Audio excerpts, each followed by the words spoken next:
நாகரீக வளர்ச்சி என்ற பெயரில் நாளுக்கு நாள் அரங்கேறி வரும் சம்பவங்கள் குற்ற செயல்களை அதிகரிக்கும் விதமாகவே அமைந்துள்ளன. அந்த வகையில் சென்னையில் தி நகரில் அமைந்துள்ள பெனின்சுலா ஹோட்டலில் சட்டவிரோத டான்ஸ் பாரின் நடத்தைகள் பரபரப்பை ஏற்படுத்தியுள்ளன. இந்த பார் அனுமதியின்றி செயல்பட்டு வாடகை காதலிகள் என்ற புதிய நடைமுறையை கொண்டு வந்து தமிழக மக்களை அதிர்ச்சியடைய செய்துள்ளது.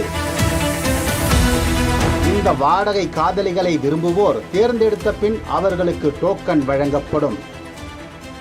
இந்த டோக்கனை கொண்டு அங்கு நடக்கும் கேளிக்கை டான்ஸ்களில் டோக்கன் முறையில் ஆட்டம் போடுவார்களாம். ஆட்டம் பாட்டத்துடன் பிற காம லீலைகளையும் செய்யும் இந்த ஜோடிகள் மிதமிஞ்சிய மதுபோதையுடன் தான் இரவு வீடு திரும்புகிறார்களாம்.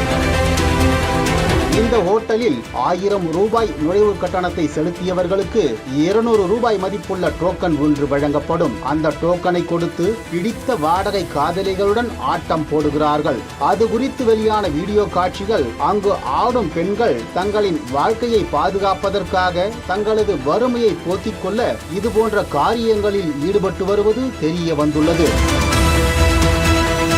மணமகள் மன்றம் என்ற பெயரில் அனுமதி பெற்ற பார் மாலை 7:30 மணிக்கு திறக்கப்படுகிறது. இந்த இடத்தில் ஒரு டோக்கன் மூலம் வாடகை காதலிகள் சில நிமிடங்களுக்கு ஆட்டம் போடுவதாகவும் கூறப்படுகின்றது. இது பெண்களுக்கு எதிரான சமூக விரோதமான செயல்களை ஊக்குவிக்கிறது என கூறப்பட்டாலும் அவர்கள் பணத்திற்காக கான்ட்ராக்ட் அடிப்படையில் ஆண்களுடன் ஆடும் பணியில் ஈடுபடுகிறார்கள். இந்த குற்றச்சாட்டு குறித்து ஓட்டலுக்கே நேரடியாக சென்று விசாரித்த போது தங்கள் பாரில் டிஜே மியூசிக் மட்டுமே ஏற்பாடு செய்துள்ளது. இங்கு நடனமாடும் பெண்களுக்கும் தங்களுக்கும் சம்பந்தமில்லை என்று தெரிவிக்கின்றனர். ஜோடியாக வருபவர்கள் மது அருந்திவிட்டு ஆடி செல்வதாகவும் அதையும் மீறி நாங்கள் கேள்வி கேட்டால் எங்களிடம் FL2 எனப்படும் மது அருந்தும் உரிமம் இருப்பதாகவும் கூறுவதாகவும் தெரிவித்துள்ளனர். இது தொடர்பாக காவல்துறைக்கு புகார் அளிக்கப்பட்டு இருந்த போதிலும் இந்த குற்றங்களுக்கு எதிராக எந்த நடவடிக்கையும் எடுக்கப்படவில்லை என்று சமூக ஆர்வலர்கள் தெரிவிக்கின்றனர்.